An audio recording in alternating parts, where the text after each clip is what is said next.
नमस्कार बच्चों, कैसे हैं आप सब। आशा करती हूँ आप सभी अच्छे होंगे, स्वस्थ होंगे, खुश होंगे और अपनी पढ़ाई भी अच्छे से कर रहे होंगे। तो जैसा कि आप सभी जानते हैं, मैं हूँ आपकी हिंदी की अध्यापिका और मैं स्वागत करती हूँ आप सभी का आईसीटी वर्चुअल क्लासरूम में।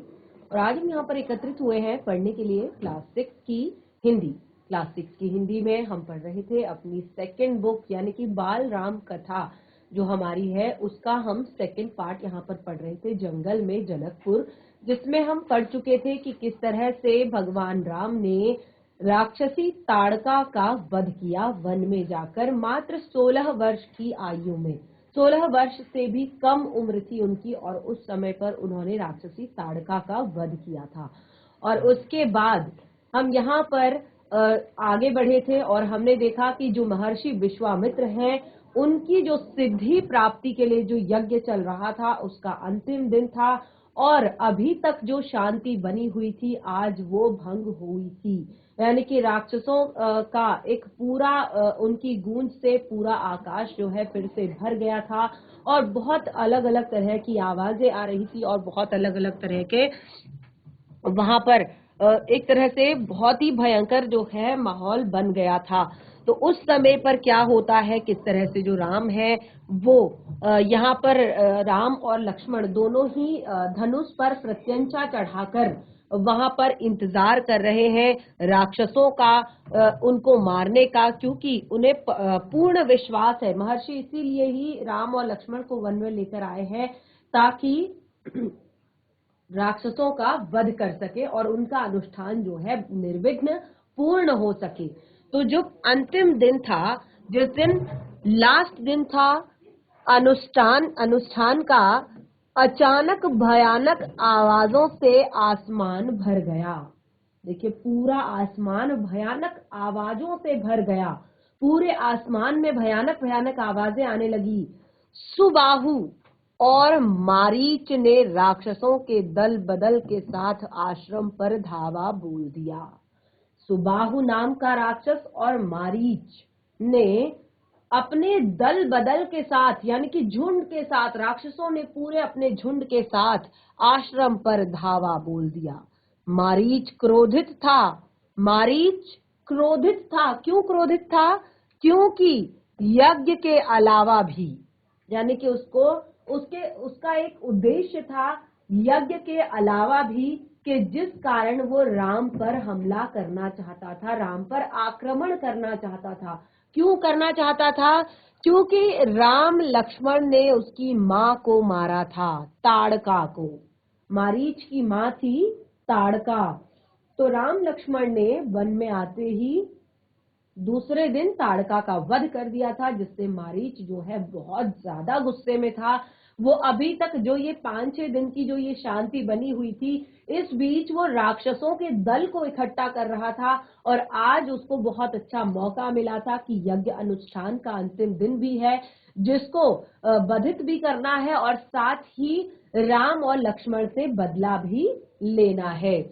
तो इस तरह से राम ने राक्षसों का हमला होते ही कार्रवाई शुरू कर दी। राम को पता चल गया कि राक्षसों का हमला हो चुका है और राम ने भी कार्यवाही शुरू कर दी, क्योंकि वो तो पहले से तैनात थे दोनों भाई और उनको इसी काम के लिए यहाँ पर बुलाया गया था और काफी सारी विद्याएं अभी तक गुरु महर्षि विश्वामित्र उन्हें सिखा चुके थे और पहले से भी वो काफी ज्यादा निपुण थे हर तरह की विद्या में। तो उन्होंने धनुष उठाया और मारीच को निशाना बनाया। मारीच बाण लगते ही मूर्छित हो गया। राम ने तुरंत धनुष उठाया और मारीच की तरफ निशाना किया। मारीच पर बाण लगा और वह तुरंत ही मूर्छित हो गया। ठीक है, बाण के वेग से बहुत दूर जाकर गिरा, क्योंकि जो प्रत्यंचा चढ़ाई गई थी वो इतनी तेज थी कि उसके वेग से उसको जब बाण लगा तो वो बहुत दूर जाकर गिरा, काफी दूर जाकर वो गिरा और समुद्र के किनारे गिरा। लेकिन वो मरा नहीं वो, क्योंकि वो भी एक भयानक राक्षस है। उसके पास भी बहुत सारी शक्तियां हैं, बहुत सारे उसके पास भी हथियार हैं। तो इस तरह से वो मरा नहीं, वो केवल समुद्र के किनारे जाकर गिर गया। और जब उसे होश आया तो वो दक्षिण की ओर भागने लगा, दक्षिण दिशा की ओर भागने लगा, नीचे की ओर भागने लगा। अब देखिए दक्षिण दिशा में क्या है, लंका, ठीक है। लंका के राजा है रावण। रावण वैसे तो अपने आप में एक बहुत बड़ा विद्वान है, बहुत बड़ा पंडित है, बहुत बड़ा ज्ञानी है, लेकिन इसी का उसको बहुत ज्यादा घमंड हो गया है, इसी का उसको बहुत ज्यादा एक तरह से उसको लगता है कि उसको संसार में सब कुछ पता है। वो संसार में अपने आप को ही देवता मानने लगता है। वो कहता है कि दूसरे देवताओं की पूजा करने की क्या जरूरत है, मैं संसार का सबसे बड़ा ज्ञानी हूं, मैं संसार का सबसे बड़ा देवता हूं। तो इसलिए वो उसको घमंड आ गया और एक तरह से अब उसका व्यवहार जो है पूरी तरह से परिवर्तित हो गया, उसके अंदर राक्षसी व्यवहार आ गया, ठीक है। तो अब वह उठकर दक्षिण दिशा की ओर भागा। अब राम का दूसरा बाण सुबाहु को लगा, जो सुबाहु था दूसरा, जो मारीच के साथ आया हुआ था, उसको लगा राम का दूसरा बाण और उसके प्राण वहीं निकल गए। जब मारीच को मारा तो मारीच तो केवल मूर्छित हुआ, गिर पड़ा, लेकिन सुबाहु जो है एक ही बाण में मृत्यु को प्राप्त हुआ। सुबाहु के मरते ही राक्षस सेना में भगदड़ मच गई, क्योंकि मारीच को भगा दिया गया था और सुबाहु की मृत्यु हो गई थी। तो इस तरह से अब राक्षस सेना में भगदड़ मच गई। अब देखिए जो दोनों मेन लोग थे, जो एक तरह से उनकी सेना के जो मुख्य किरदार थे, उनकी मृत्यु हो चुकी थी। तो सेना बहुत ज्यादा डर गई, सेना में भगदड़ मच गई। कुछ तो लक्ष्मण के बाणों के शिकार हुए, कुछ चीखते चिल्लाते भागे और अन्य जितने भी थे वो सब जान बचाकर भागने लगे। और इस तरह से महर्षि विश्वामित्र का अनुष्ठान संपन्न हुआ। राम ने महर्षि को प्रणाम करते हुए कहा, क्योंकि अब यज्ञ अनुष्ठान कंप्लीट हो चुका था, पूरा हो चुका था, उन्हें सिद्धि की प्राप्ति हो चुकी थी। तो उस समय पर राम ने महर्षि को प्रणाम करते हुए कहा कि गुरुवर, अब आपके लिए हम मुनिवर, अब हमारे लिए क्या आज्ञा है? मुनिवर, अब हमारे लिए क्या आज्ञा है? तो सबसे पहले तो महर्षि ने राम को गले लगाया। सबसे पहले क्या किया महर्षि ने? राम को गले लगाया और कहा कि अब हम लोग यहाँ से मिथिला जाएंगे। मिथिला जाएंगे महाराज जनक के यहाँ। कौन है महाराज जनक? किसी बच्चे को पता है महाराज जनक कौन है? आगे बढ़ते हैं। हम लोग यहाँ से मिथिला जाएंगे महाराज जनक के यहाँ।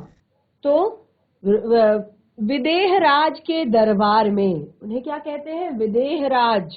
मैं चाहता हूं कि तुम दोनों मेरे साथ चलो और उनके आयोजन में हिस्सा लो। देखिए अभी तक उन्हें कुछ भी नहीं बताया था, उन्हें महाराज जनक जो कि मिथिला नरेश हैं उनके बारे में बताया और कहा कि हम जाएंगे विदेह राज के दरबार में, मैं चाहता हूं कि तुम दोनों भी मेरे साथ वहां पर चलो। और उन्होंने एक भव्य आयोजन किया हुआ है और तुम उस आयोजन का हिस्सा बनो।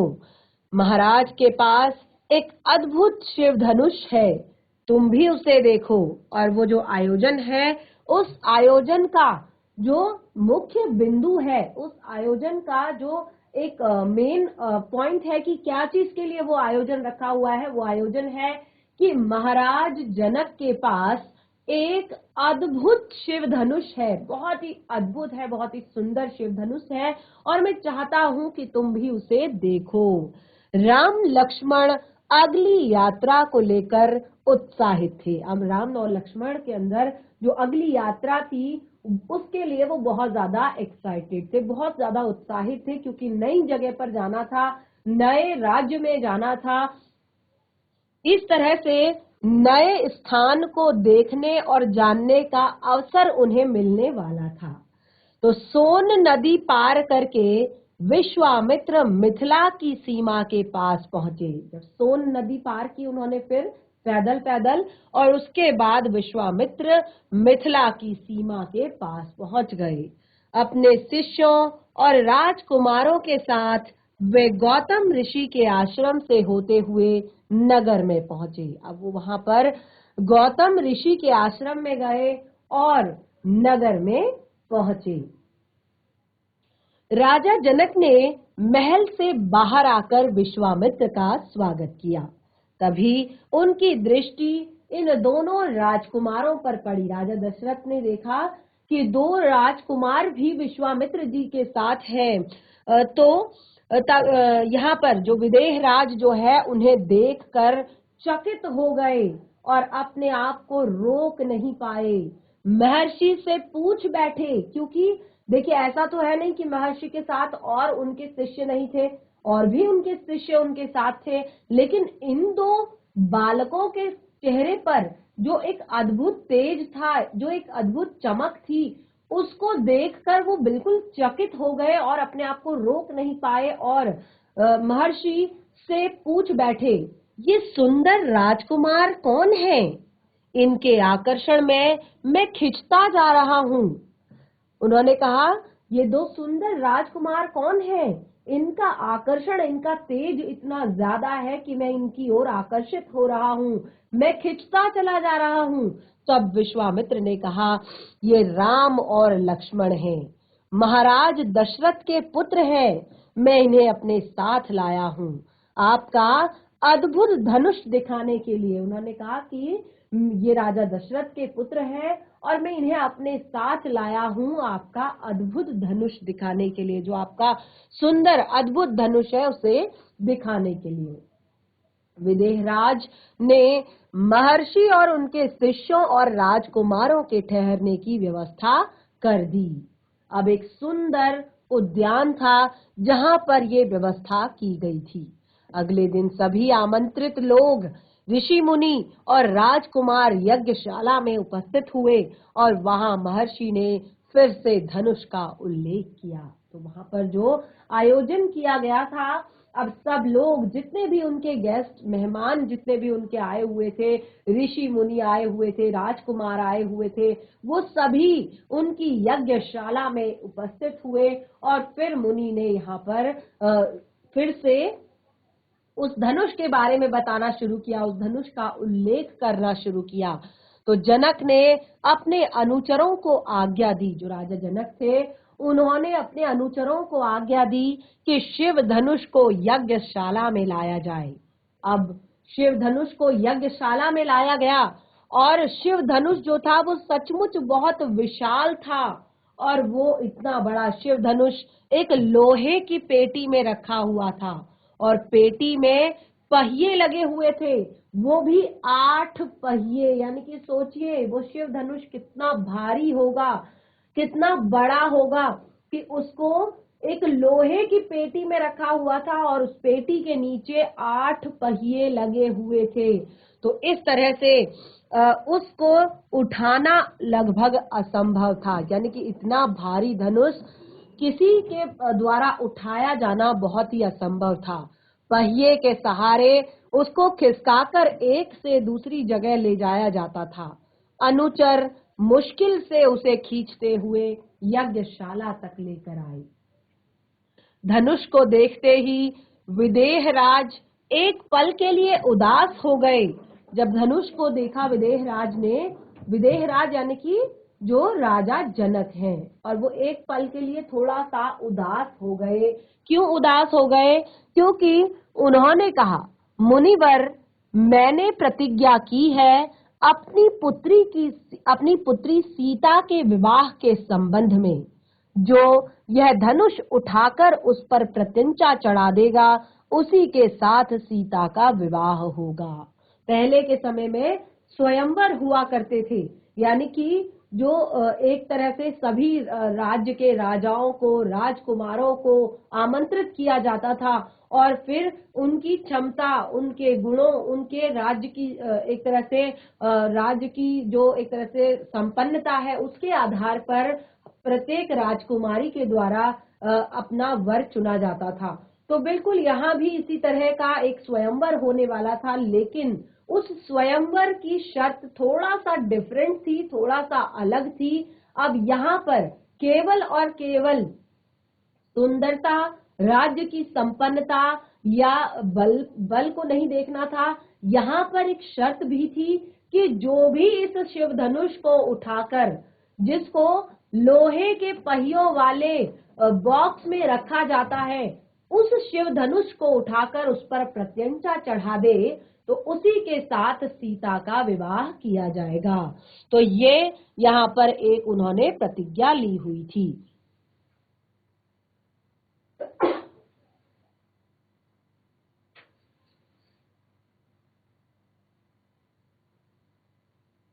तो इस तरह से वहां पर अनेक राजकुमारों ने प्रयास किया और लज्जित हुए। यानी कि अभी तक जो है इस काम के लिए बहुत सारे राजकुमार आए हुए थे और बहुत सारे राजकुमार इस काम को कर चुके थे, यानी कि उठाने का प्रयास कर चुके थे और लज्जित भी हुए थे, क्योंकि जो नहीं उठा पाया तो उसकी बेइज्जती हो जाएगी। ठीक है, तो कई राजकुमारों ने प्रयास किया और लज्जित हुए, क्योंकि उसे उठाना तो दूर, वे उसे हिला तक नहीं सके। तो प्रत्यंचा क्या चढ़ाते, यानी कि धनुष को उठाकर उस पर प्रत्यंचा चढ़ाने की बात तो बहुत दूर की है, वो उसे हिला तक नहीं पाए, वो उसे उठा तक नहीं पाए, तो प्रत्यंचा चढ़ाना तो बहुत बड़ी बात है। तो विदेहराज का संकेत समझकर, क्योंकि राजा जनक ने एक प्रतिज्ञा ली थी कि उनकी पुत्री सीता का विवाह उसी के साथ होगा जो इस शिव धनुष को उठाकर उस पर प्रत्यंचा चढ़ाएगा। तो अभी तक यानी कि बहुत सारे राजकुमार आ चुके थे, इस काम को कर चुके थे, और अभी भी वहां पर बहुत सारे राजकुमार आए हुए थे, राजा आए हुए थे, और वो इस काम को पहले से कर रहे थे, यानी कि उठाने का प्रयास कर रहे थे, उस धनुष को प्रत्यंचा चढ़ाने का प्रयास कर रहे थे। लेकिन क्योंकि अभी तक कोई भी इसमें सफल नहीं हो पाया था, तो इसलिए राजा जनक जो है वो थोड़ा सा उदास थे कि कहीं मैंने कोई गलत प्रतिज्ञा तो नहीं ले ली, कहीं मैंने कुछ गलत एक तरह से शर्त तो नहीं रख दी कि अगर ऐसा ही रहा तो मेरी पुत्री का विवाह ही नहीं हो पाएगा, क्योंकि कोई भी इस शिव धनुष को पर प्रत्यंचा चढ़ाना तो बहुत दूर, इसको कोई उठा भी नहीं पा रहा है। तो वो थोड़ा सा उदास थे। तो इस तरह से विदेह राज का संकेत समझकर, क्योंकि विदेह राज ने जो ये बात महर्षि से कही थी, तो महर्षि ने इसे एक संकेत समझा, और क्योंकि राम भी एक बहुत बड़े रघुवंश के राजकुमार थे, होने वाले राजा थे, तो क्योंकि अब उन्होंने हर तरह की शिक्षा भी ग्रहण कर ली थी, उनकी आयु भी 16 वर्ष पूरी हो चुकी थी, तो उस समय पर विश्वामित्र ने राम से कहा, उठो वत्स, यह धनुष देखो। उठो वत्स, यह धनुष देखो। विश्वामित्र ने राम से कहा कि वत्स, अब तुम उठो और इस धनुष को देखो। तो इस तरह से देखिए, यहाँ पर राम के द्वारा धनुष किस तरह से उठाया जाता है, धनुष को किस तरह से तोड़ा जाता है, वो आगे हम पढ़ते हैं। राम ने सर झुकाकर गुरु की आज्ञा स्वीकार की, क्योंकि राम तो हमेशा ही अपने पिता की, अपने गुरुवरों की आज्ञा का पालन करना ही अपना परम धर्म समझते हैं। तो उस समय पर भी उन्होंने गुरु को प्रणाम किया, आगे बढ़े, पेटी का ढक्कन खोला और राम ने पहले धनुष को देखा। पहले राम ने धनुष को देखा, फिर महर्षि को देखा, और गुरु का संकेत मिलने पर राम वह विशाल धनुष सहज ही उठा लिया। सहज यानी कि बहुत ही आसानी से उन्होंने क्या किया, धनुष को देखा, फिर अपने गुरुजी की तरफ देखा, गुरुजी ने उन्हें आज्ञा दी और उन्होंने उस धनुष को सहज यानी कि आसानी से उठा लिया। और यज्ञशाला में जितने भी लोग उपस्थित थे सभी हतप्रभ रह गए, यानी कि आश्चर्य का ठिकाना नहीं रहा लोगों का, क्योंकि जो इसको हिला नहीं पा रहे थे, यानी कि एक धनुष को उठाने के लिए 8 पहियों वाले बॉक्स का इंतजाम किया गया था और उसको भी जो एक तरह से उनके जो काम करने वाले थे वो खींचकर बड़ी मुश्किल से उठा पाते थे, तो राम ने उसे बहुत ही आसानी से उठा लिया। और अब उन्होंने कहा कि इसकी प्रत्यंचा चढ़ा दूं मुनिवर, क्योंकि राम के लिए तो यह एक खेल था। राम ने तो बचपन से ही धनुष बाण से खेला था, तो क्यों उन्हें शौक था इस चीज का, तो उन्होंने पूछ लिया इसकी प्रत्यंचा चढ़ा दूं मुनिवर।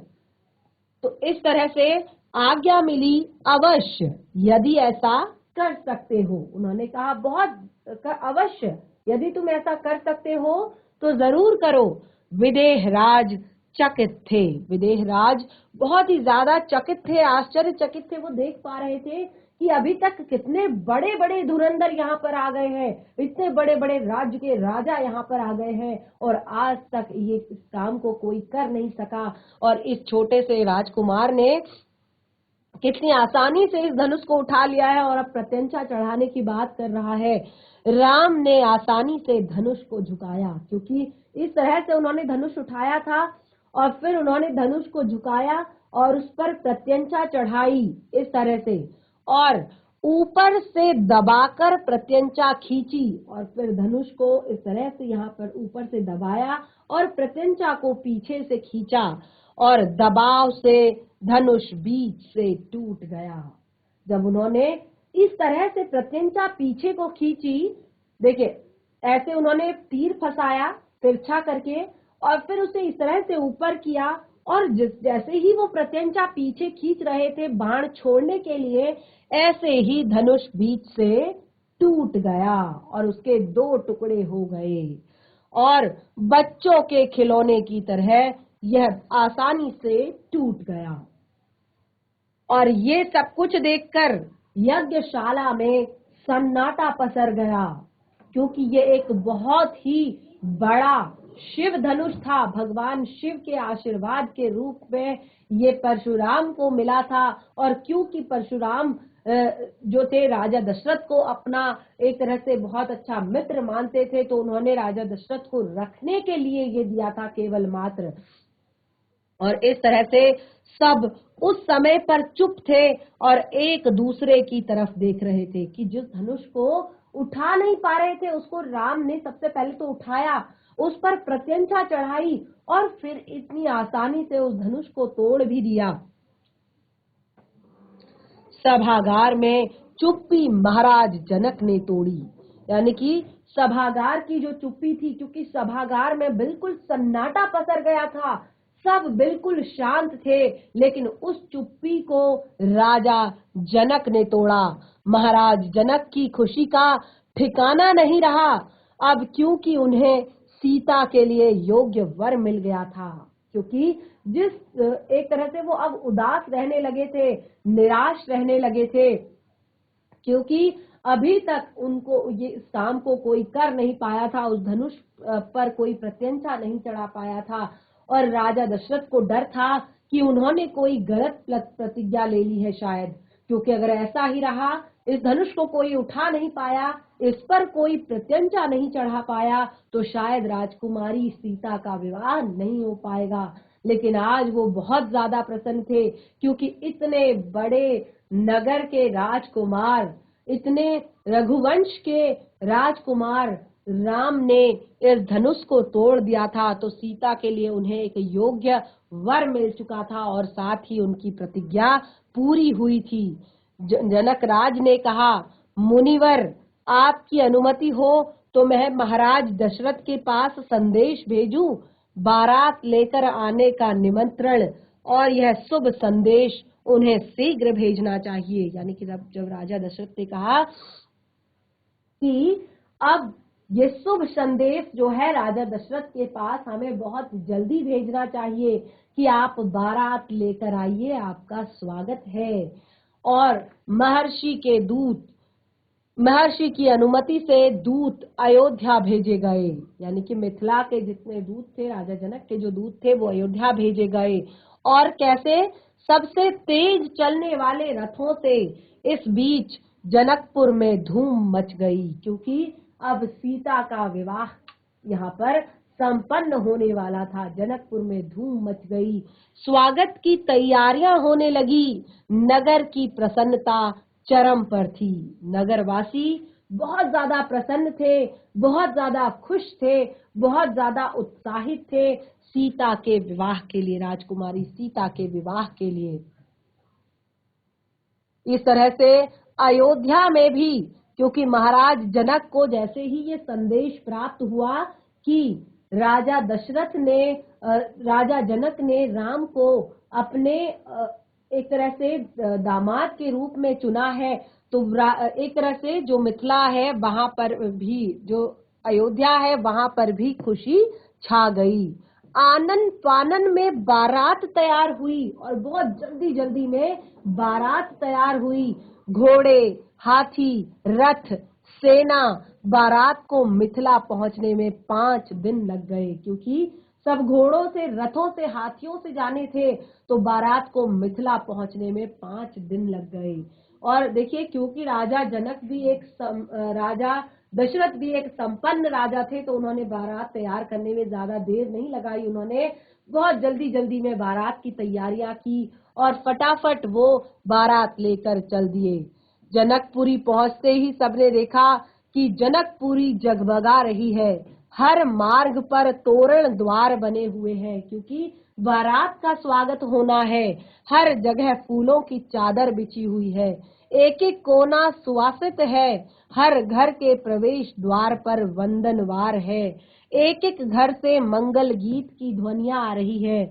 मुख्य मार्ग पर दर्शकों की भीड़, खिड़कियों और छज्जों से झांकती महिलाएं एक नजर राम को देख ले तो राम सीता की जोड़ी दिख जाए। तो बहुत ही ज्यादा उत्साह, बहुत ही ज्यादा एक्साइटमेंट, बहुत ही ज्यादा एक तरह से खुशी थी जनकपुर और अयोध्या दोनों जगह।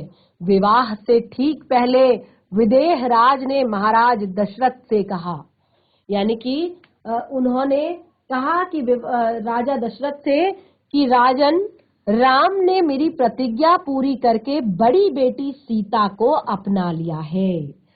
यानी कि मेरी प्रतिज्ञा थी कि जो भी इस शिव धनुष पर प्रत्यंचा चढ़ाएगा, उससे मेरी जो सबसे बड़ी बेटी है सीता, उसका विवाह किया जाएगा। ठीक है, तो बड़ी बेटी का विवाह हो चुका है, तो वो कहते हैं कि मेरी इच्छा है कि छोटी पुत्री उर्मिला का विवाह लक्ष्मण से हो जाए। उनकी जो छोटी बेटी थी उर्मिला, अब उन्होंने उसका विवाह लक्ष्मण के साथ तय करवा दिया।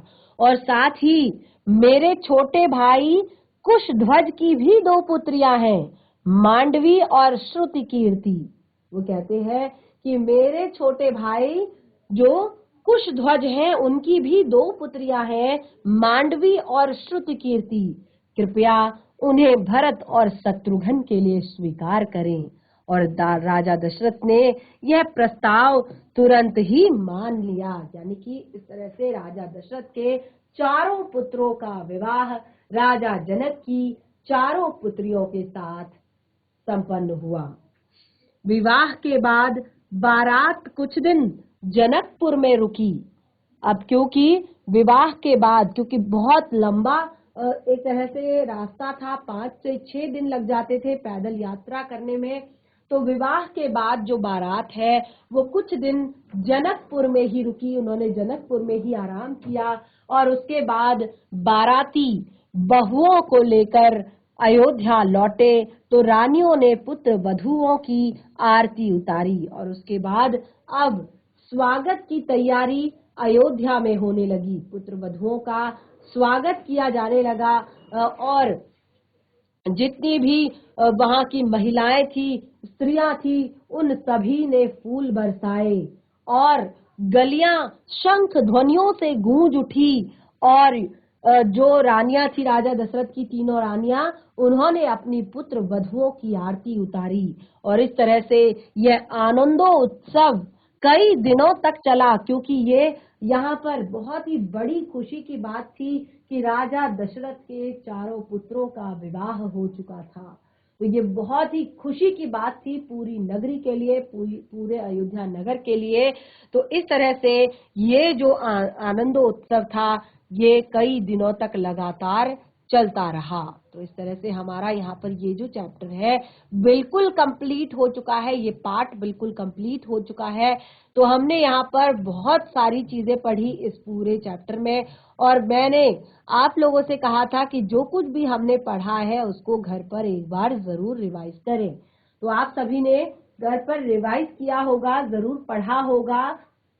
तो देखिए अब बारी है, आप लोग रीडिंग करेंगे और साथ ही मैं आपसे कुछ प्रश्न इस पार्ट से पूछूंगी, क्योंकि केवल पढ़ लेने से, क्योंकि ये पूरा जो एक तरह से जो हमारी पूरी बुक है ये क्यों हमारे पाठ्यक्रम में दी गई है, क्योंकि ताकि हम कुछ सीखें, अपने इतिहास को जाने। तो केवल पढ़ लेने से ये सारी चीजें आपको नहीं आएंगी, आपको कुछ यहाँ पर प्रश्न भी मैं आपसे करूंगी, बहुत ही ज्यादा सरल है और बहुत ही ज्यादा इंटरेस्टिंग है। तो चलिए स्टार्ट करते हैं। रीडिंग सबसे पहले कौन करेगा? फटाफट हैंड रेस करेंगे जो रीडिंग करना चाहते हैं। रीडिंग कौन करेगा यहाँ पर? जीआईसी बाग वाला, very good. Good morning ma'am. Very good morning बच्चा। तो अभी हम क्या पढ़ रहे हैं? ये जंगल और जनकपुर। ये आप क्लास 6 के बच्चे हैं? यस। तो ये आपकी सेकंड बुक का सेकंड अध्याय हम यहाँ पर पढ़ रहे हैं। आपकी जो दूसरी बुक है हिंदी की बाल राम कथा, उसका दूसरा अध्याय हम यहाँ पर पढ़ रहे हैं, जंगल और जनकपुर। तो पहले अध्याय हमने कंप्लीट कर लिया था, अवधपुरी में राम, किस तरह से भगवान राम का जन्म हुआ और राजा दशरथ की संपन्नता, अयोध्या नगरी के बारे में हमने पढ़ा। और दूसरा हमने जंगल और जनकपुर, यानी कि किस तरह से महर्षि विश्वामित्र अब दोनों जो बच्चे हैं उनको लेने आए हैं। तो क्या कुछ यहाँ पर उन्होंने किया पूरे वन के मार्ग में, और साथ ही जो उसके बाद क्या कुछ हुआ, वो सारी चीजें यहाँ पर बताई गई हैं। तो कुछ बहुत ही सरल से प्रश्न मैं आप लोगों से करूंगी यहाँ पर। तो सबसे पहले जब महल से राजकुमार महर्षि के साथ निकले तो वो कौन सी नदी के किनारे किनारे चले, कौन सी नदी के तट पर चले? वो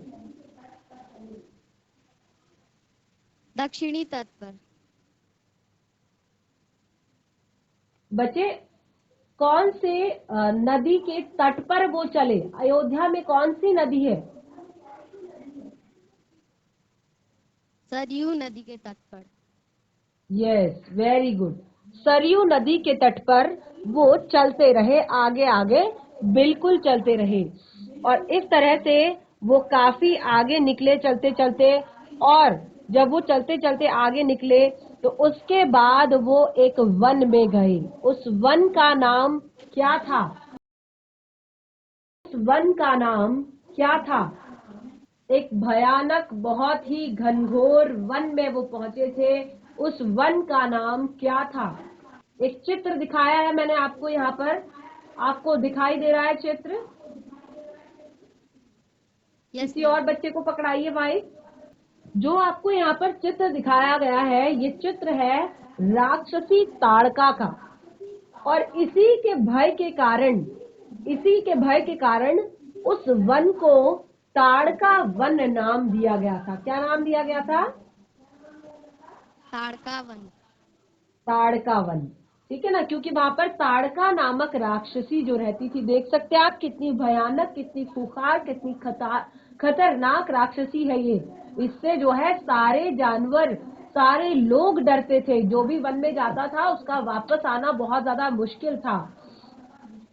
जब राम और लक्ष्मण और महर्षि विश्वामित्र वन को जा रहे थे तो रास्ते में उन्हें एक संगम मिला था। तो संगम की दूसरी नदी कौन सी थी? जब राम, लक्ष्मण और विश्वामित्र जी वन जा रहे थे तो उन्हें रास्ते में एक नदियों का एक संगम मिला। तो संगम की दूसरी नदी कौन सी थी? कोई और गंगा बच्चा? नदी। यस, वेरी गुड, बहुत अच्छे, वेरी गुड। संगम की दूसरी नदी थी गंगा नदी। अब मैं चौथा प्रश्न पूछूंगी, किसी और बच्चे को माइक पकड़ाइए फटाफट, किसी और बच्चे को माइक दीजिए। राक्षसी ताड़का के पुत्र का नाम क्या था? राक्षसी ताड़का के पुत्र का नाम क्या था? फटाफट दीजिए माइक। कोई और बच्चा? राक्षसी ताड़का के पुत्र का नाम क्या था? मारीच था बच्चे। क्या था? मारीच। मारीच, यस। तो इसी तरह से चैप्टर को घर पर एक बार रिवाइज कीजिए और ये वाला पाठ अध्याय भी हमारा यहाँ पर कंप्लीट होता है। हम मिलेंगे अपने नेक्स्ट सेशन में एक नए अध्याय के साथ। तब तक के लिए धन्यवाद। आपका दिन शुभ हो।